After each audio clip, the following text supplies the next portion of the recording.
Maintenant, le président Ousmane Sonko s'apprête à aller voter à l'école des filles comme son lieu de vote habituel.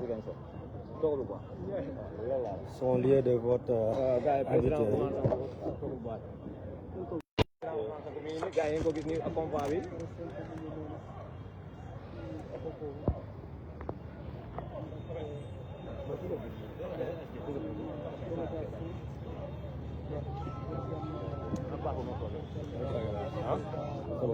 Mi ngi noonu président.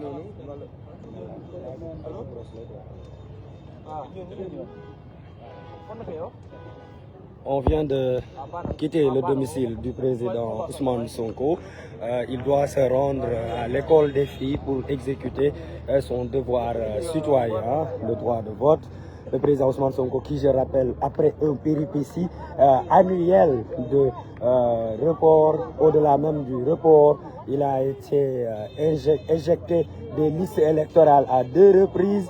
Et finalement, à la faveur de la loi d'amnistie, il retrouve ses droits civiques et aujourd'hui, il va encore voter ici à l'école des filles de Ziguinchor, son lieu habituel de vote.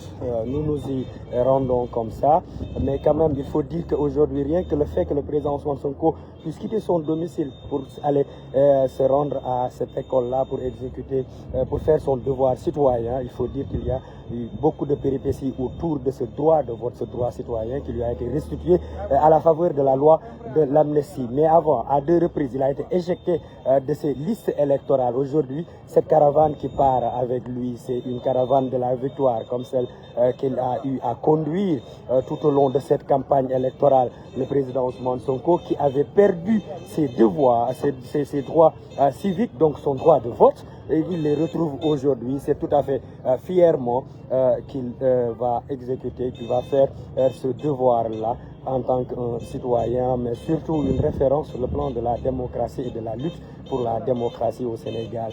Nous sommes à Ziguinchor et je rappelle que le président Ousmane Sonko s'achemine à l'école des filles pour exécuter encore une fois ce devoir citoyen auquel il tient, auquel il a tant donné, il a tant souffert pour pouvoir l'exécuter dans les normes de la démocratie, comme tout le peuple sénégalais qui s'est tant sacrifié pour qu'enfin que ces élections présidentielles puissent se tenir, même si c'est avec un léger retard d'1 mois, mais au moins que cette élection puisse se tenir parce qu'il va de la vitalité de la démocratie sénégalaise, de la réputation et surtout du droit du peuple sénégalais de choisir son président, de choisir celui qui est appelé à gérer les destinées de toute cette nation. Le président Ousmane Sonko, vous le voyez, acclamé comme à son habitude par les populations ziguinchoroises qui l'estiment, qui l'apprécient et qui surtout qui sont en train de sortir pour l'acclamer, l'applaudir et le montrer toute leur affection et surtout toute leur admiration par rapport à toutes ces batailles qu'il a eu à mener pour le Sénégal et au-delà de Ziguinchor. Je rappelle Ziguinchor qui est la capitale du sud du Sénégal, Ziguinchor qui est cette localité que dirige le chef de l'opposition sénégalaise Ousmane Sonko. Et aujourd'hui, 24 mars 2024, il est 9h, le président Ousmane Sonko s'ébranle avec sa caravane, avec son convoi pour aller voter. Comme vous le voyez dans ces images, les Sénégalais, les Ziguinchorois sont fiers de leur fils. Ils sont fiers de ce qui est en train de se passer. Parce que c'est la consécration d'une lutte acharnée qui a été menée depuis au moins 3 ans, depuis 2021. le président Ousmane Sonko porte sur ses frêles épaules et surtout la vision d'un peuple souverain, la vision d'un peuple de liberté, la vision d'un peuple qui souhaite exprimer son devoir citoyen, ce droit de vote et surtout qui a exprimé à plusieurs reprises à travers des manifestations qui malheureusement ont enregistré des morts, exprimer ce besoin-là et ce devoir-là de choisir leur président. Le président Ousmane Sonko, comme je l'ai dit tout à l'heure, acclamé par ses citoyens anonymes lambda, ses compatriotes, ses concitoyens ici à la ville de Ziguinchor. Vous le voyez, les gens sont heureux. Les gens sont heureux, les femmes sont sorties. Donc, ce que on va dire en wolof maintenant daanaka mi ngi noonu le président Ousmane Sonko mi ngi noonu ànd ak ñi nga xamante ne moom moo di caravane convoi bi jóge këram pour dem voter ji di fàttali ni rek tey bésu mbégte la tey bésu ndam la ndaxte bésu ndam weesuwul ni président Ousmane Sonko ñu ngi koy fàttali ci ñaari yoon génne woon nañ ko ci liste électorale yi ci ñaari yoon manœuvrer nañ pour mu bañ a bokk ci élection yi ci ñaari yoon manœuvrer nañ pour moom mu bañ a voter sax ba muy bokk ci liste électorale yi jamono jooju jaam beeg pexeem yàlla ak dogalam yàlla bi président Ousmane Sonko gëm mu jàpp ne tey président Ousmane Sonko yàlla delloo ko ay droit am même donte ne dafa am ci ay loi yu mu jaar tey mi ngi nii fièrement ànd ak kontaan ak mbégte ndaxte tey bisu ndam la ci moom liñ ko tere woon moom lay dem di defi nii te ñi ko tere woon ñoom ñoo fi nekk di ko seetaan mu koy def ànd ak population Ziguinchor ñu ngi noonu génn kontaan nañ ci seen maire kontaan nañ ci seen doom ndaxte tey président Ousmane Sonko dafa def ay sacrifice yu bëri yoo xamante ni yóbbu nañ ko ci prison njabootam ñi ñu bëri wàññeeku nañ ci ñu bëri rey nañ leen ci manifestation yi ñii ñu daw làqu ji ñu doon ay exilé ñii ñu téye leen prison comme président Ousmane Sonko ak président Bassirou Diomaye Faye ñu leen téewee woon prison jamono yi ñoo ngi nii di dugg nit ñi kontaan tey président mi ngi nii war a dem voté ji ndax sénégalais bu nekk am nga droit voté ji ndaxte sénégalais bu nekk am nga droit choisir sa président voté ji ndaxte boo nekkee ci réew boo amee lu la naqari da ngay bàyyi ba vote jot nga def ko président Ousmane Sonko ci loolu la tegu tey mu di bésu bànneex yaa ngi seen waa Ziguinchor 9h moo jot nit ñaa ngi kontaan ci weeru koor nit ñaa ngi ànd ak bànneex mu wane ni lii vitalité la bu am solo la te président Ousmane Sonko mooy ki nga xamante ni tey moom mooy incarné loolu la moom mooy incarné tey ce besoin là cette liberté là ce satisfecit là des Sénégalais ñoo ngi nii agsi nañ ci école bi président Ousmane Sonko ànd ak Guy Marius Sagna ànd ak honorable Ramabodia ànd ak tout son staff de communication et de sécurité ñi nga xamante ne fekkee nañ xeex yëpp xeexu Mbacké ba le meeting de Kër Massar le rendez-vous de Mbacké ak li nga xamante ne moo di Parcelles Assainies yooyu yëpp mu ñëw ci le blocus de Ziguinchor la manœuvre de Kabendou la caravane de la liberté de Sédhiou les 55 jours de barricade à la cité de Keur Gorgui les 37 jours de grève de la faim et enfin les 6 mois d'emprisonnement illégal arbitraire du président Ousmane Sonko tey bésu ndam la fu bëri la jóge fu sori la jóge li ma fii lim yëpp président Ousmane Sonko mi ngi nekk ca kanam ci xeex ba ci mi ngi nekk ca kanam ak njabootam tenir tête wane njàmbaarte wane li nga xamante ni moom moo di nguur ndax moom ci loolu lañ ko xam nitu dëgg dafa neex boo newee ci dëgg doo ragal xoolal ma xale yi Ziguinchor xoolal ma niñ ko toppee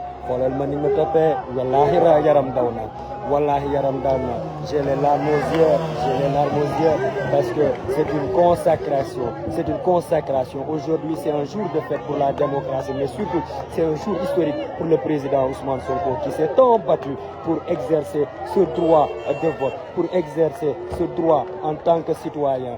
Il est là le président Ousmane Sonko, il est là l'homme de Ziguinchor, il est là l'homme aux 37 jours de grève de la faim, il est là l'homme de la manœuvre de Kabendou, il est là le grand, l'unique président Ousmane Sonko.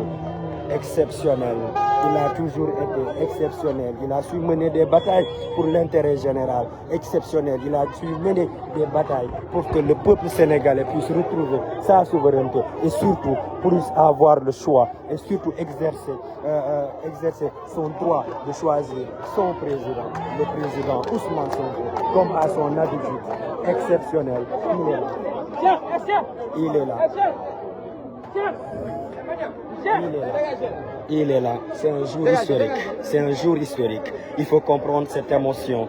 Il faut comprendre ni nit ñi mel mbégte bi ñu àndal ndaxte xeex la xeex bu sori la jóge xeex bu metti la ñu jóge que président Ousmane Sonko tey mu war a ñëw mën a voté koo xamante ne ci benn at génnee nañ ko ñaari yoon ci fichier électoral bi ñu di ko yow doo voté waaw ñaari yoon ñu ni ko doo voté ñaari yoon ñu génne ko ci fichier électoral ñaari yoon justice jox ko dëgg ñaari yoon état du Sénégal mu ne du ci dal tey jàmbeeg pexeem yàlla ak dogalam yàlla dogal na président Ousmane Sonko mi ngi noonu di ñëw di voté ji di natt votel doomu ndeyam ki nga xamante ne moom mooy son homme de confiance mu di le président Bassirou Diomaye Diakhar Faye c'est le triomphe même du projet Pastef les Patriotes aujourd'hui tey ku nekk fi nga toog war nga mën a am contentement tey ku nekk fi nga toog nit ñi war ngeen mën a gën a fier ngeen génn ngeen dem voté ji ndax président Ousmane Sonko a tant sacrifié les patriotes ont tant sacrifié les Sénégalais les simples populations les populations ont tant sacrifié. Vous voyez cette marée humaine, mais surtout tous ces gens qui sont là, toutes ces personnes venues de partout. Vous voyez ce mur de presse qui est là, parce qu'il faut immortaliser une consécration. Comme j'ai dit tout à l'heure, c'est la consécration de la démocratie sénégalaise, la consécration de l'homme sénégalais, du citoyen sénégalais. Ça sera exceptionnel ici à Ziguinchor. Et je rappelle que le président Bassirou Diomaye Diakhar Faye mi ngi déjà ci yoon bi jëm Ndiaganiao pour dem voter ji waaye fii nii à 9h tey président Ousmane Sonko moo ñëw mbooloo mee bëri mbooloo mee bëri nit ñaa ngi ci weeru koor président mi ngi génn pour dem voter ji.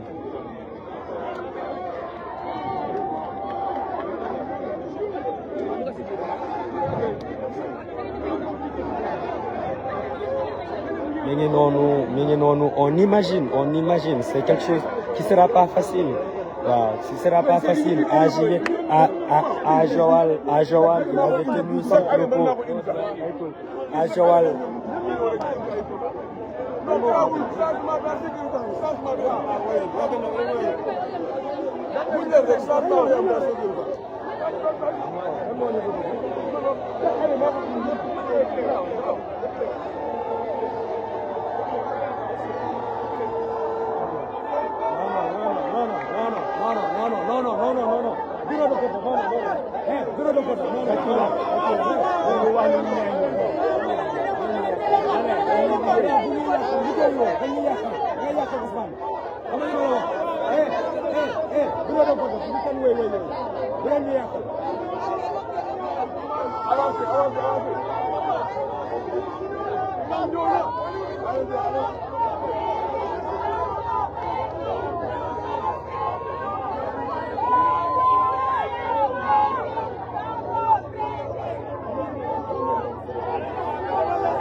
Ousmane Sonko yéen a ngi koy seen noonu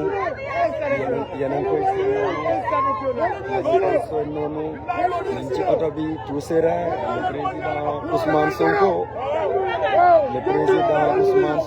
venu accomplir son devoir de vote.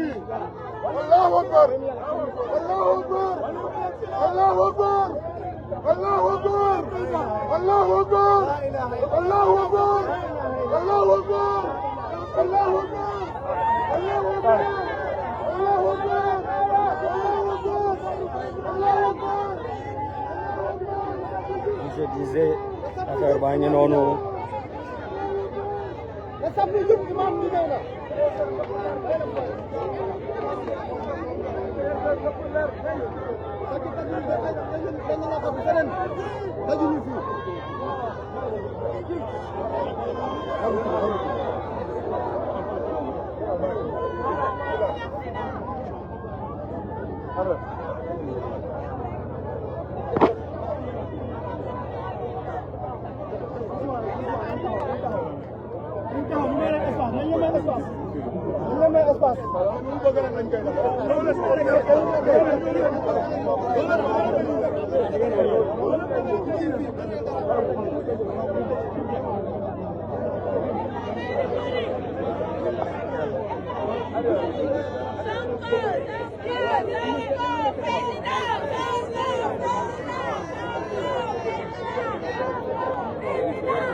C'est bon, c'est bon.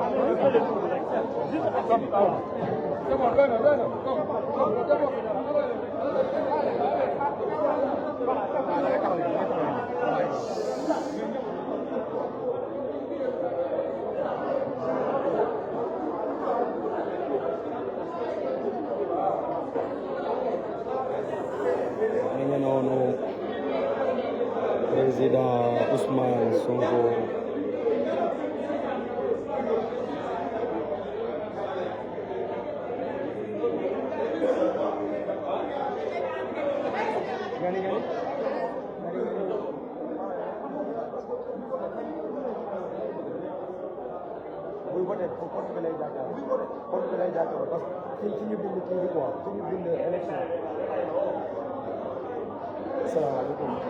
mi ngi noonu le président Ousmane Sonko qui s'apprête à venir exercer.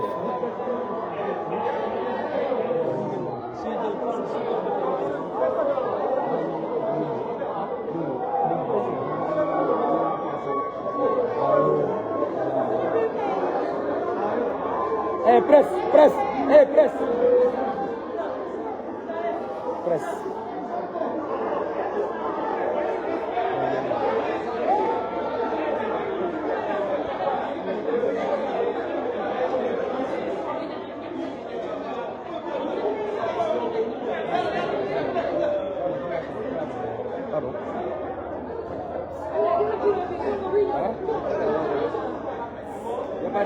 C'est bon.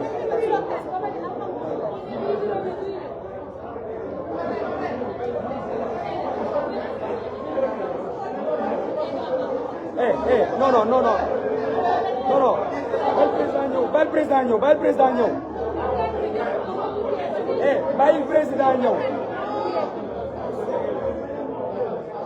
Mi ngi noonu le président Ousmane Sonko qui s'apprête à exécuter, à accomplir son devoir citoyen.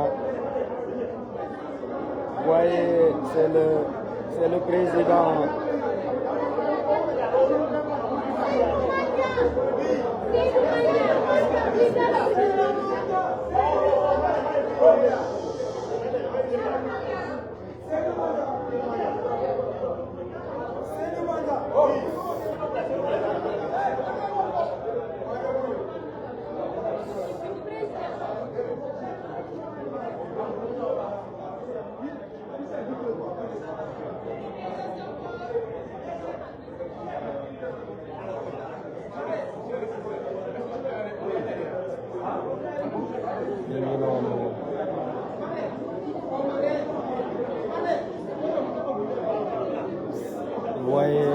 La salle est remplie de journalistes, une cinquantaine de journalistes.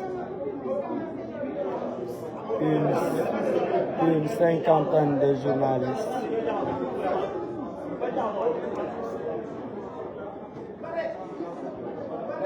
Monsieur, vous n'avez pas pris l'enveloppe.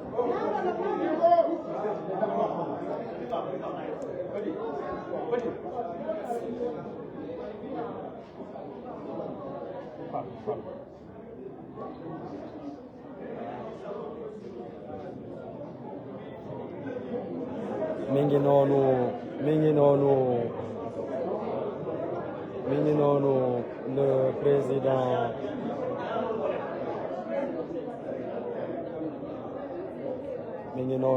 le président Ousmane Sonko qui s'apprête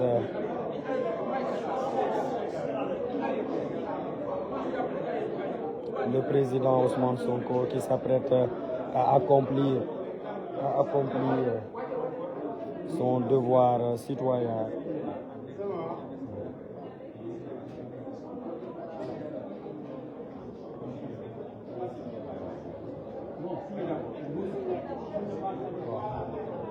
Non, je suis prêt. Ah, c'est bon.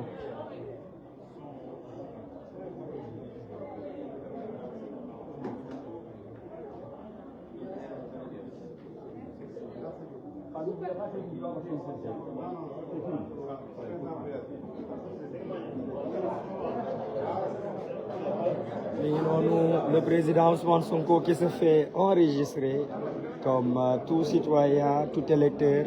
La vérification Ousmane Sonko. Vérification faite.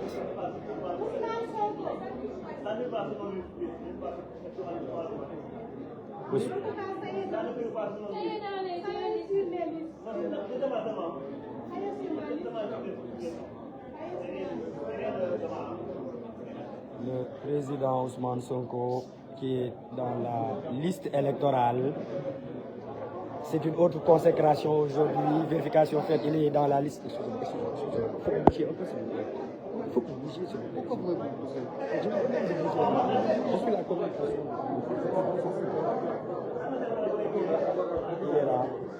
Il est là, en train de faire le choix des bulletins.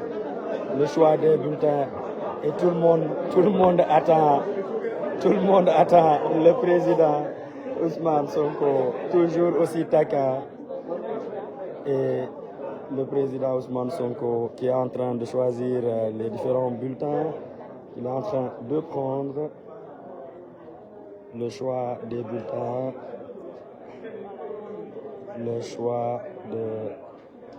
Le bulletin de Bassirou Diomaye Faye qui est en haut. Le bulletin de Bassirou Diomaye Diakhar Faye qu'il place à la première place. Il va s'isoler, comme on dit.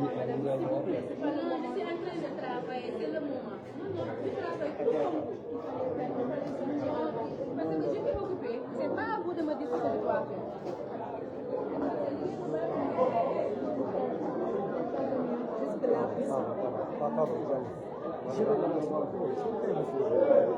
Oh, non. Ne le tirez pas. Mais il peut pas. Le frère veut beaucoup quand même. Alors, le vote il est secret quand même si on devine. Comment allez-vous? Les gars ils veulent le filmer juste dans l'isoloir.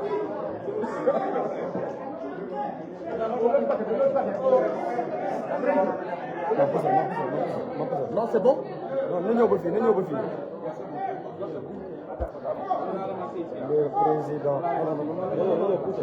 Le président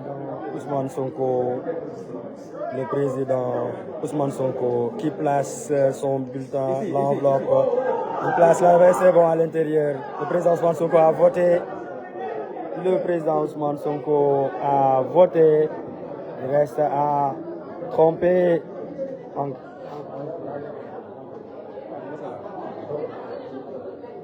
Il signe.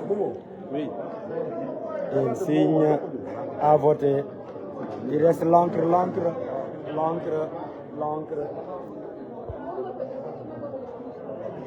Donc, le président Ousmane Sonko. Le président Ousmane Sonko qui remercie le gouvernement. Il a voté.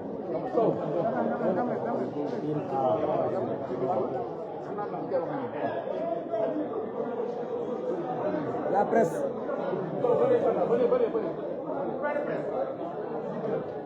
Non.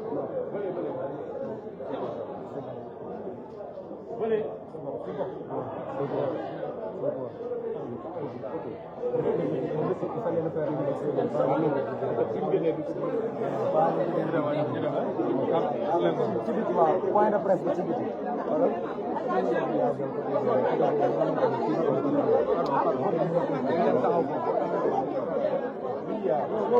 Oui, Abdoulaye Bob, voilà donc Ousmane Sonko.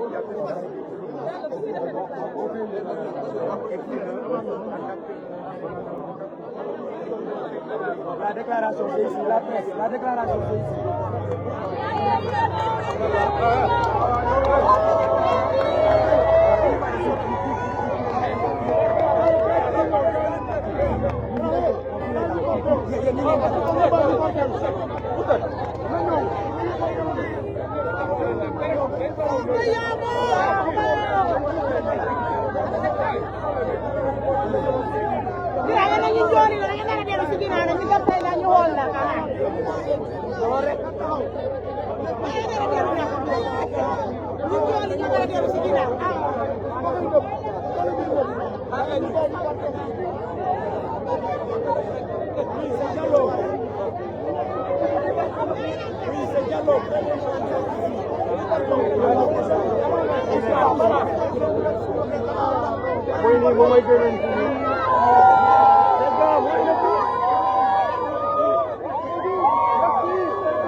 S'il vous plaît, ouais.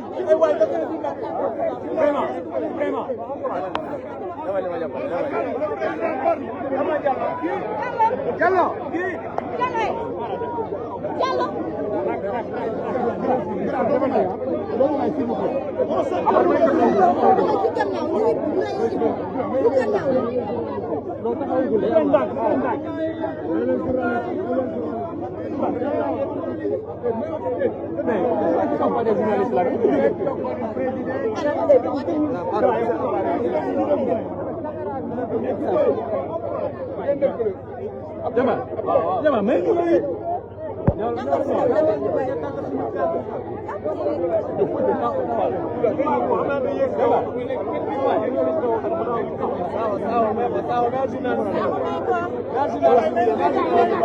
Calmez-vous.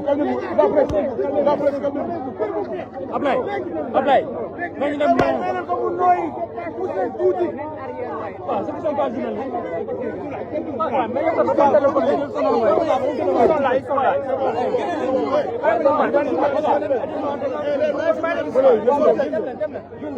La presse.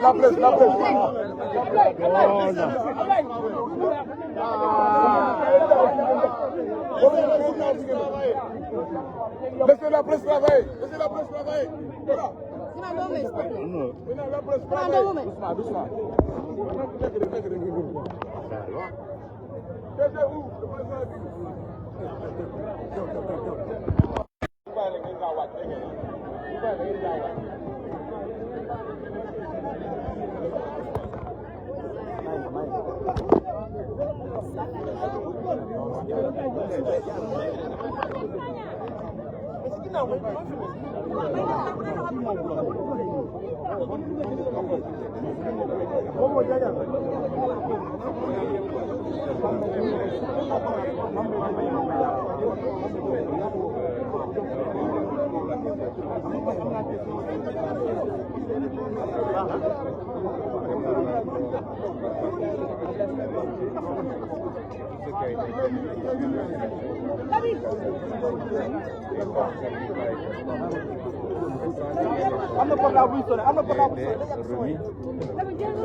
Je ne dis pas ça pour mon frère,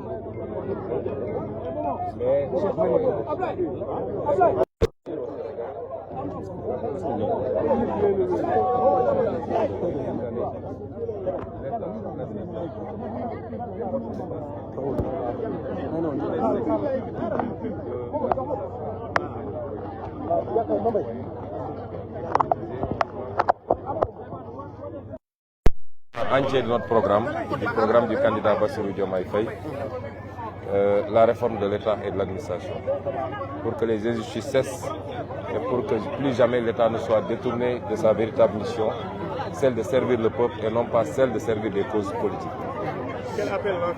Ceci dit, j'ai dit que c'est une journée qui démarre avec ce constat triste, mais qui va se terminer dans la joie, parce que je suis convaincu qu'à l'issue de cette journée, Inch'Allah, notre candidat, Bassirou Diomaye Faye, sera largement élu, et dès le premier tour. Et cela est d'autant plus évident à nos yeux que nous observons une forte affluence des Sénégalais, de la diaspora et de l'intérieur du pays.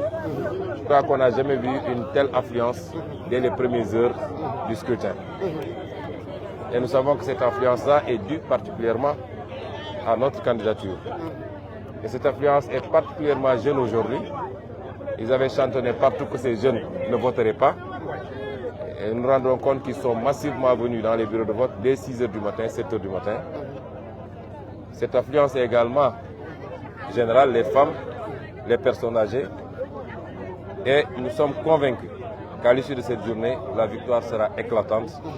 Et que ce soir, Inch'Allah, à 21 h, nous aurons les premières tendances qui montreront que le candidat Bassirou Diomaye Faye passe à plus de 50%, à largement plus de 50% du suffrage.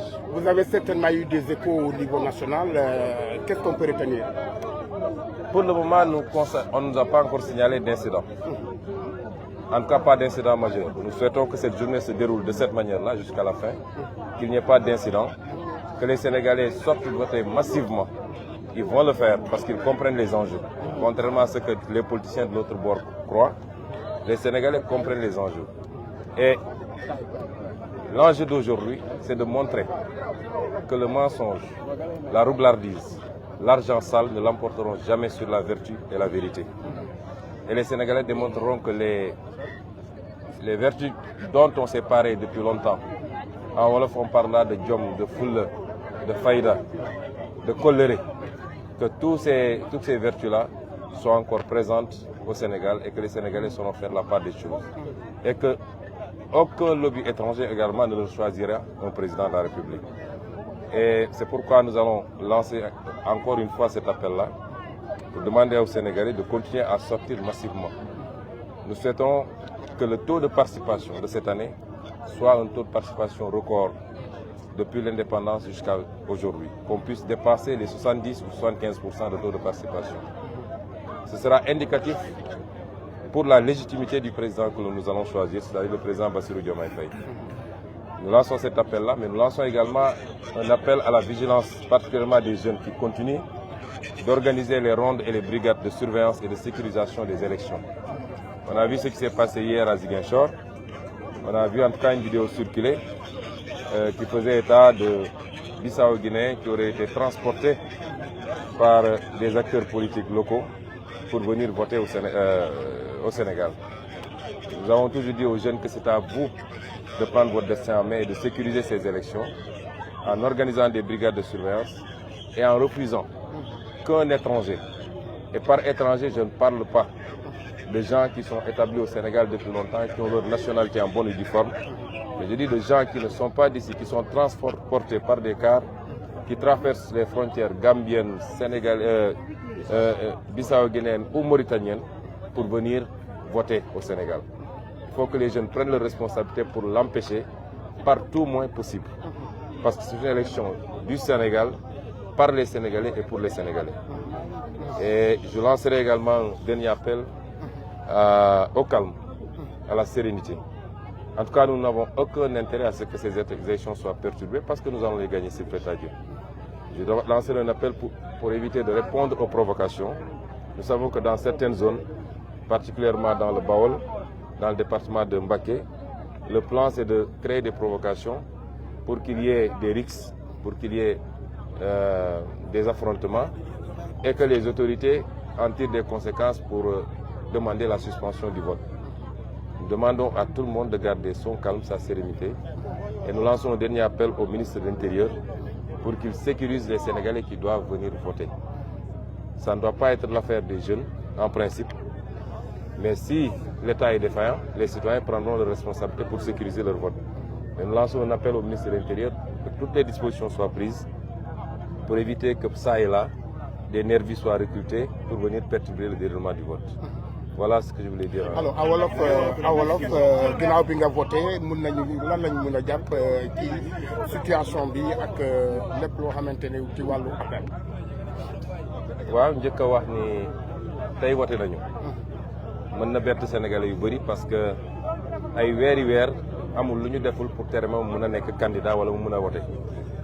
commencé na fii si Coor bi ñu ñëwee fii gagné suñu procès mu dellu Ndakaaru ñu gagné waat suñu procès. waaye malgré tout administration bañ na ci ndigalu ñi yor nguur gi ne du ma jox samay fiche de parrainage du ma pay ma nekk candidat tey dara changé wul ci diggante boobu mais ñoom ñi ma génne woon ci liste bi ñoo jékki-jékki delluwaat ma ci liste bi li nag su ma ko waxee waxuma ko pour joytu ndax ku ñu xam-xam ni ñun duñu joytu li waroon am dafa waroon am loolu la yàlla dogal te bu ñu teree benn Ousmane Sonko nekk candidat it li ñu xamul woon mooy Ousmane Sonko du benn ay junni Ousmane Sonko la te Bassirou Diomaye Faye benn la ci Ousmane Sonko yooyu tey Ousmane Sonko nekk na candidat te dinañu gagné élection bu soobee yàlla. waxuma ko pour joytu waaye lenn la ci suñu programme lu war a tax rek Sénégalais yi gën voté massivement mooy injustice bi am ci réew mi jaay doole jël doole nguur. war koo jëfandikoo pour jàppale Sénégalais yi seen dund gën a baax mais nga jël ko yëpp nag muy alkaati yi muy justice bi muy administration bi lépp nga jël ko jëmale ko ci benn nit rek parce que nee nga kii il faut ma faaga ko wala il faut ma tere ko nekk candidat loolu waratul am Sénégal moo tax rien que pour loolu Sénégal dañu war a génn massivement ñu defaraat suñu réew jële fi lépp loo xam ne day andi noonoo ak en jubalewaat Sénégalais yi nangu adversité nangu ni man war naa mën a jiite keneen war na mën a ne ànduma ak moom mais ñu def ko ci fair play def ko nekk ay gentleman comme ni ko gars yi di waxee lu am solo la élection bi enjeu bi dafa rëy moomaat suñu bopp la ci suñu wàllu koom-koom d'abord delloo si justice ci wàllu économie delloo si justice ci wàllu social ba séddale bi tam jaar yoon mais moomaat suñu bopp li ñuy wax souveraineté loolu mooy solo élection bi moo tax ma doon wax ni mooy élection bu gën a am solo bi ñuy Sénégal ba léegi moo gën a am solo sax indépendance man gëm naa ni suñu véritable indépendance tey jii lay door bu soobee yàlla moo tax ñuy wax sénégalais yëpp dañu génn massivement bëgg nañ taux de participation bi weesu juróom-ñett fukk ci téeméer loolu mooy li ñuy ñaan te li ñu gisagum balaa may ñëw xool naa image yu bëri bi mooy suñu 5e élection waaye mosuma gis à 10 heures du matin farlu bu mel nii ci bureau de vote yi muy fii muy diaspora bi kon am nañu yaakaar ni Sénégalais yi xam nañu enjeu bi te dinañ gën massivement voté te élection bi du am 2e tour gëm naa ni tey dinañ ko gagné au 1er tour incha allah te gëm naa ni yàlla bëgg na Sénégal tam Sénégalais yi dinañ wane ni dem dajale alal goo xam ne lewul daganul wala nga dem ay waa bitim réew ngemb la wala nga yaakaar ni ci caaxaan ak ci naxaate mën nga jël réew dinañ wane ni loolu Sénégalais li ñu doon woote suñu maam yi doon ko woote ñu xam ñu ci dëggu ci jom ci fulla ci ngor ci doylu Sénégalais dinañ ko jëmbalaat tey en votant massivement pour le candidat Bassirou Diomaye Faye. kon di lancer aussi un appel ministre de l'Intérieur am nañ jot bu rafet ci moom Sénégal yëpp am nañ ko jàpp nañ ne xam nañu moom tam xam na enjeu yi te bëggul jóge fii ñu koy woy bu ñaaw waaye ñu koy gën a soññ rek lu mu doon def rek na ko yokk parce que am na ñoo xam ne xam nañu ñoom dañuy perte élection seen pexe yëpp mooy nu ñuy def ba perturber ko loolu tam ñu ciy dellu lancer appel ministre de l'Intérieur mu renforcer kaaraange électeurs yi Sénégal yëpp mën a génn voter ci seen teyu bakkan ñibbi seen kër tranquillement ngoon ñi dépouiller ñu xam tendance yi teel a leer ñu xam ni victoire bi fii la féete di continuer lancer aussi un appel à toutes les populations mais particulièrement ndaw ñi parce que ndaw ñi xam nañ li xew waaye ñoom ñoo mën a gën a sécuriser vote bi lañ leen doon wax rek bu ñu nangu ñuy jëlee ay nit feneen ñoo xam ne bokkuñu ci réew mi gis nañ liñ fi xew démb Ziguinchor te ñu ngi koy signaler feneen ak feneen booru Mauritanie ak peut-être frontière gambienne bi dégg nañ li xew démb fële Nord Fogny ay bus yu doon jógee Gambie di ñëw loolu it na ci jeunes yi jël seen farlu seen matuwaay ñoom ñoo mën a sécuriser vote bi seen avenir moom la ñuy jouer tey nañu xool fu nekk nit ñi xamante nañu fii ma nekk nii fii laa yaroo ñun xamante nañu bu ñu bëggee importer nit yu jógee beneen réew ñëw jeunes yi nañ jël seen responsabilité ba ñoom du ñu voté ku fi ñëwit ak ay mallette d'argent am taxaw ci buntu bureau de vote yi naan day jënd ay nit na jeunes yi digaaleeg moom parce que loolu loi moo ko njëkk a interdire jàpp naan loolu yëpp bu ñu ko dajalee tey ci ngoon bu soobee yàlla Sénégal dina am un nouveau président di président bu jub président bu compétent président bu xarañ waaye dina am une nouvelle équipe parce que jiitaluñu nit rek def ko ab yonent waaye dañoo am projet boobu moo tax bu ñu gàllankooree Massamba ma dem ba mun koo continuer te loolu la ñu yéene Sénégal te xam naa ne Sénégal yéene nañ ko seen bopp kon ñu ngi leen di gërëm di leen sant merci.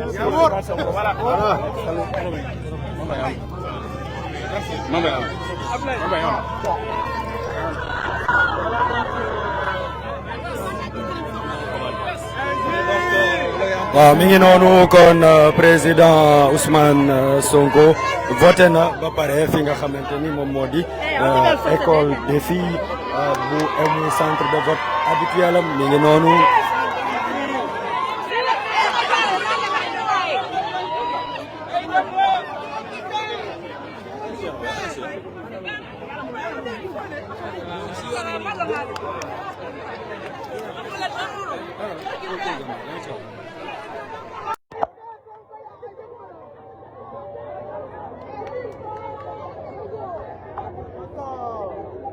mi ngi noonu président Ousmane Sonko voté na ba pare jamono yi nii mu ngi war a dellu fi nga xamante ni moom moo di këram message bi leer na moo di alerté na ci tentative de fraude yi nga xamante ne yenn ñi ñu ngi koy def avec l'importation de votants venant ci frontières yi gis nañ Ziguinchor démb ay Bissau ñu bëgg a dugg xale yi ñu leen fi doo leen voté ba pare dàq leen gis nañ ci itam ay yeneen image yu jógee Fuuta ñaar ñi ay Mauritanie la ñu jógee ak affaire yooyu noonu jamono yi nag mën nañ wax ni président Ousmane Sonko dànkaafu na ñi yor organisation élection yi ci situation boobu donc loolu moo gën a tax nag moom mu wax loolu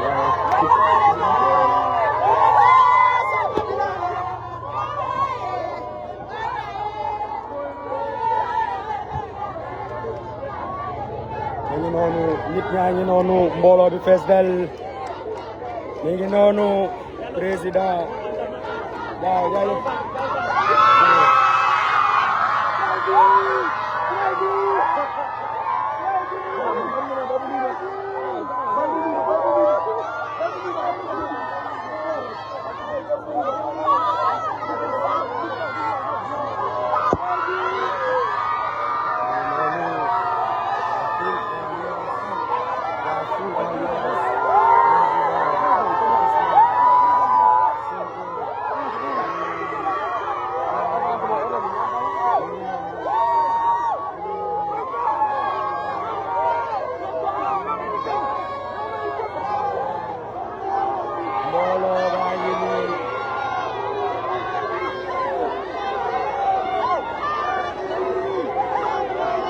mbooloo baa ngi noonu Ziguinchor a ngi noonu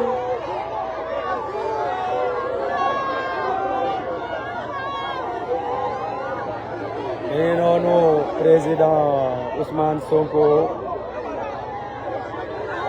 Président Ousmane Sonko daanaka voté na ba pare. Voté na ba pare di fàttali ni vous pouvez suivre le vote du président Bassirou Diomaye Diakhar Faye sur les plateformes de la coalition, mais aussi de Pastef les Patriotes, la page président Ousmane Sonko, la page Bassirou Diomaye Faye, la page coalition Diomaye Diakhar Faye. Donc ñooñu ñëpp mën ngeen leen di suivre président Ousmane Sonko voté na ba pare léegi mi ngi war a dem rejoindre këram.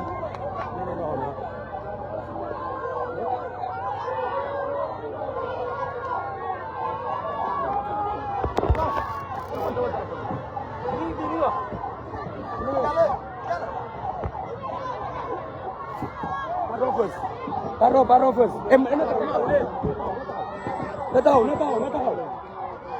Na taxaw.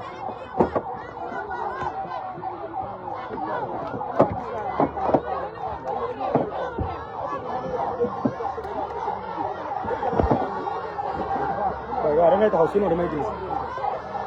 waaw mi ngi noonu askan bi génn na di gunge président Ousmane Sonko. askan bi génn na di gunge président Ousmane Sonko. mi ngi voté na léegi ba pare ginnaaw bi Guy Marius Sagna voté na ba pare waaye message bi bu leer la mi ngi alerté ci importation de votants yi mi ngi alerté ci fraude yi nata am waaye mi ngi appelé itam le ministre de l'intérieur à la responsabilité mi ngi woote jàmm ci élection yi mi ngi naan njaboot gi bu ñu topp provocation yi diggante Mbacké ak Diourbel nañu focus ci élection yi voter sécuriser le vote. daanaka président Ousmane Sonko mi ngi noonu président Ousmane Sonko mi ngi noonu président Ousmane Sonko mi ngi noonu oto bi taxaw na am ñu muy saafonteel waaye askanu Ziguinchor a ngi noonu dañoo namoon seen maire di fàttali rek de président voté na daanaka ba pare ginnaaw bi Guy Marius Sagna voté na ba pare fii nii ci école des jeunes filles bu Ziguinchor ba nga xamante ne fii la tàmm di voté chaque année fii lay ñëw waaye ren ji daa voté ba pare dankaafu ministre de l'intérieur ne ko amal sens de la responsabilité nga xam ni c'est l'histoire.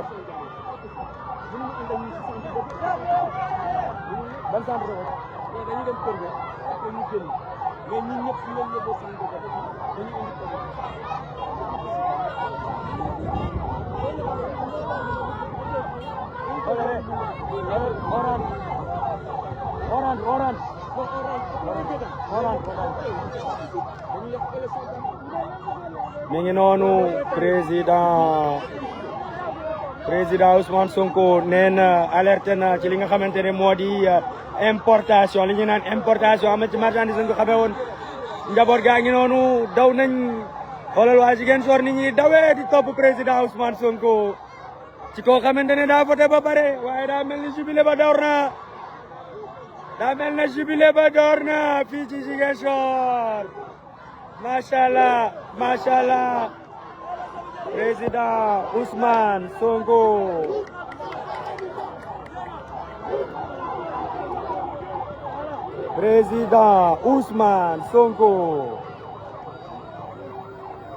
président Ousmane Sonko nee na force de l'ordre yi def seen liggéey ci mbirum importation d'électeurs yi nga xamante ne gis nañ ko muy ay tentative yu leer yoo xamante ne dañ ko documenté fii nii ci Ziguinchor benn leaderu Benno Bokk Yaakaar moo fi am habitude di indi ay nit ñoo xamante ne Guinée Bissau la ñu jógee pour ñu voter waaye dem xale yi brigade de fay bi def ci liggéey bu am solo intercepté leen nangu lu ñu yoroon bàyyi leen ñu ñibbi delloo leen Guinée Bissau gis nañ lu ni mel itam fële nga xamante ne moom moo di Fouta ay électeurs yu jógee Mauritanie gis nañ ko itam ci frontière gambienne bi président Ousmane Sonko woon na les forces de l'ordre ñu def seen liggéey pour sécuriser le vote waaye itam woon na jeunesse su Sénégal ñoom itam ñu liggéey ci loolu mi ngi noonu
Cheikh jël sa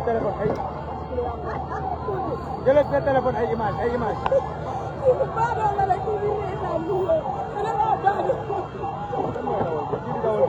amul benn tàkk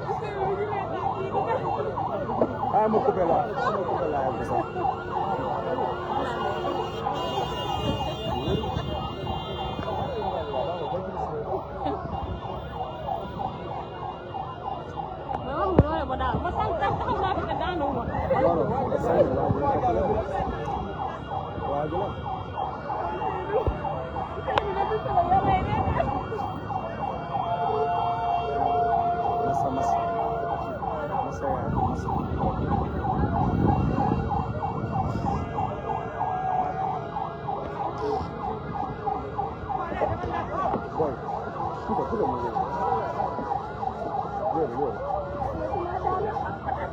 yéen moo leen kii baadoo la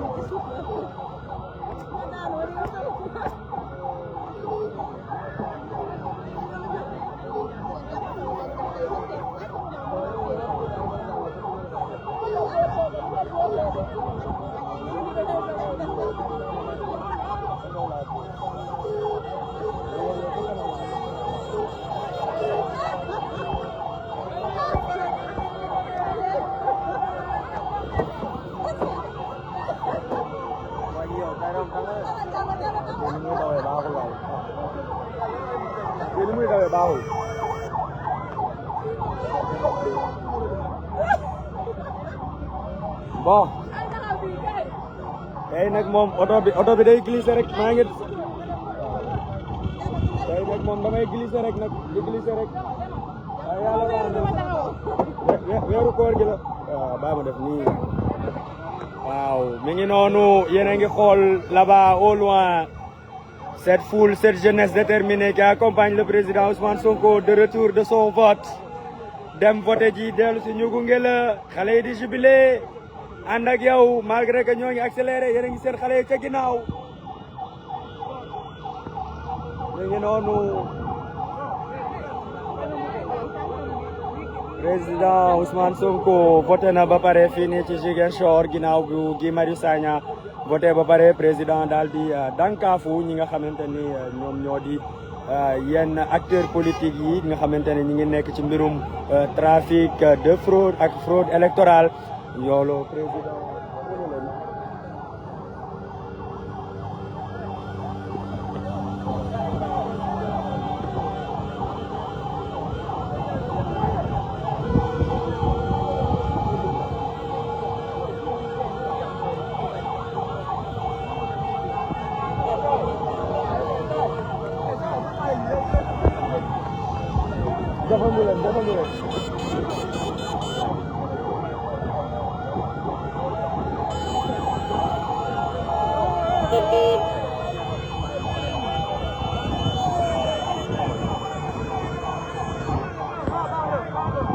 Ziguinchor a ngi nii askan bi génn na askan bi kontaan na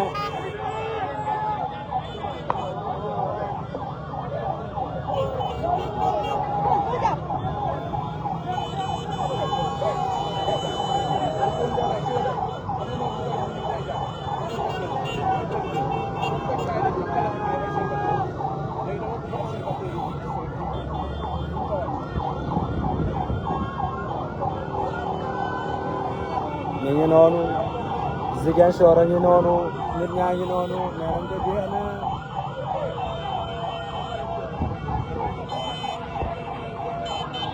lii la yàlla dogal lii la yàlla dogal ku mën na def ku mën na def ku mën na woote mu ni day dem voté ji telle heure xool ndax askan bi dañ ko toppee ni borom Ziguinchor borom Sénégal borom Ziguinchor borom Sénégal borom la tanière du lion de cité Keur Gorgui borom Ndakaaru le molla de cité Keur Gorgui le président Ousmane Sonko di imam di président di maire président Ousmane Sonko Ziguinchor a ngi nii Ziguinchor delloo ko njukkal ci ku dem voté ji ba ñëw rek dëkk bi mel ni fii ku di góor war nga yeewu di sant président Ousmane Sonko ku faru la teg moom waroo def fii politique fii nii jamono yii nii Ziguinchor la Ziguinchor la Ziguinchor la Ziguinchor la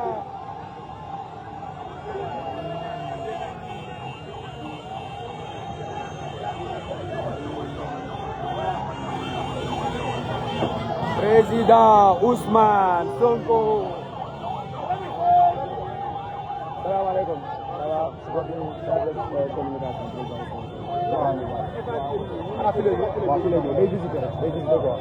Day visiter kan la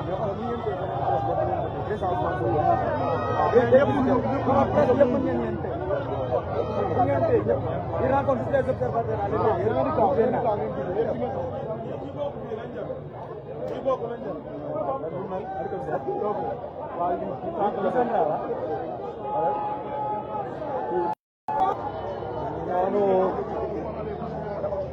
à mi ngi noonu président Ousmane Sonko di ñëw fi nga xamante ni moo di centre de vote.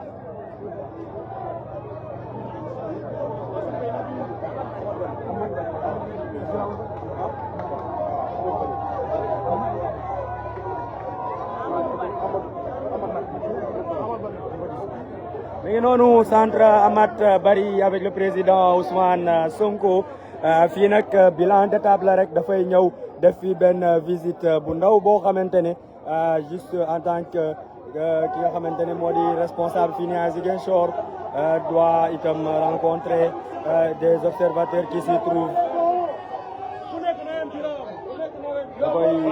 C'est une simple visite de formalité daal di xool nu mu demee rang yi da ngeen def nii da ngeen def nii gars sécurité bu ñëwee day métti de da ngeen def nii rek gars yi dañu leen di pamti quoi.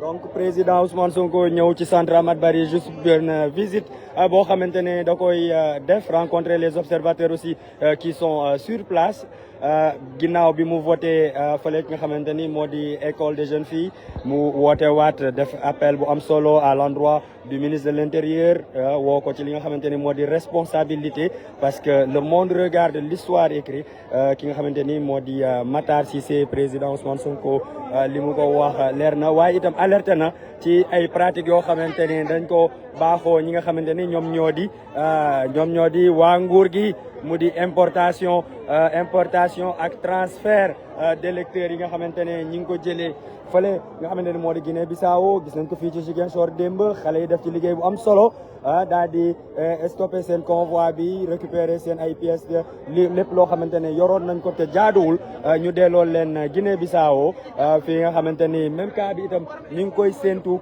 fi nga xamante ni moom moo di ci zone Fouta bi avec la frontière mauritanienne gis nañ ko itam dégg nañ ko ci frontière gambienne bi donc daanaka président finalement président mënu fi dugg go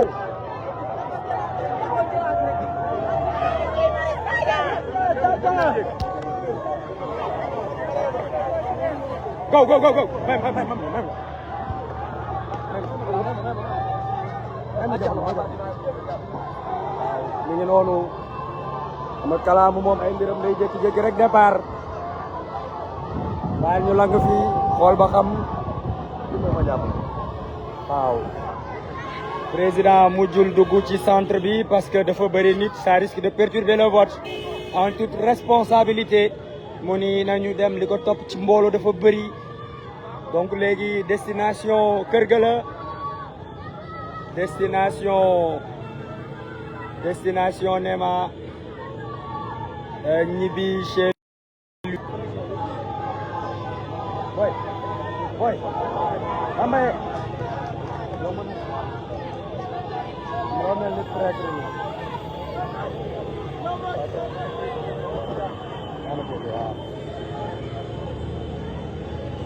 donc mbooloo baa ngi noonu kalaamu bu accéléré rek musibaam mbooloo baa ngi noonu xale yaa nekk détermination ànd ak président Ousmane Sonko gis ngeen njaboot gi gis ngeen famille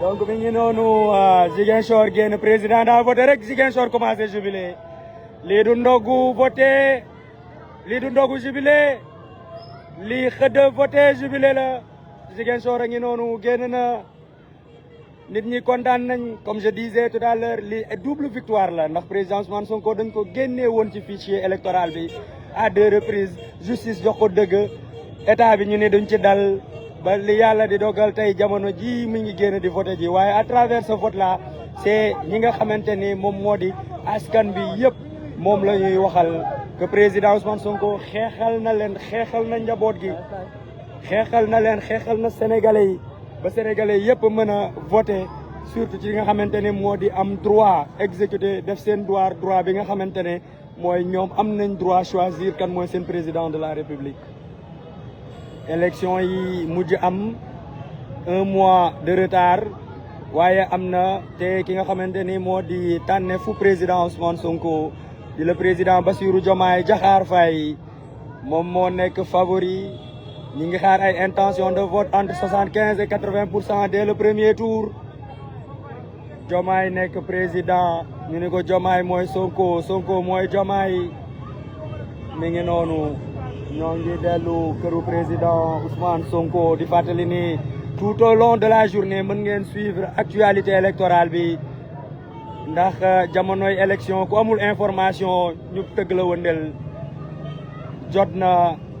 jot na TV jot na média dina remonter information yi la page coalition Diomaye président dina remonter information yi lépp lu am ci actualité di ngeen ko am ci page yu président Bassirou Diomaye Diakhar Faye ak page yu président Ousmane Sonko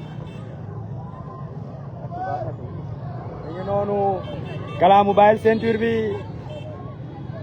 kalaamoo ngi noonu waaw on est bien arrivé chez le président Ousmane Sonko xam naa dañuy arrêté live bi leneen lu mënti am rek di ngeen ko am waaye fii ci Ziguinchor moom daanaka commencé nañu jubilé fii xëdda voté jubilé la duñu xaar ndogu mi ngi noonu buntu kër gaa ngi fees dell ak mbooloo buntu kër gaa ngi fees dell ak mbooloo mi ngi noonu exceptionnel Ziguinchor et les Ziguinchorois mi ngi noonu lii amatul ku mën na def kenn rek a koy def mu di président Ousmane Sonko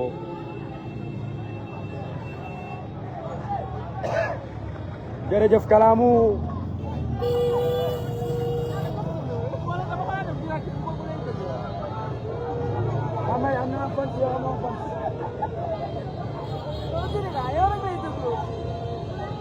tu vois, je donne des numéros, je signe des autographes. Mi ngi noonu président Ousmane Sonko.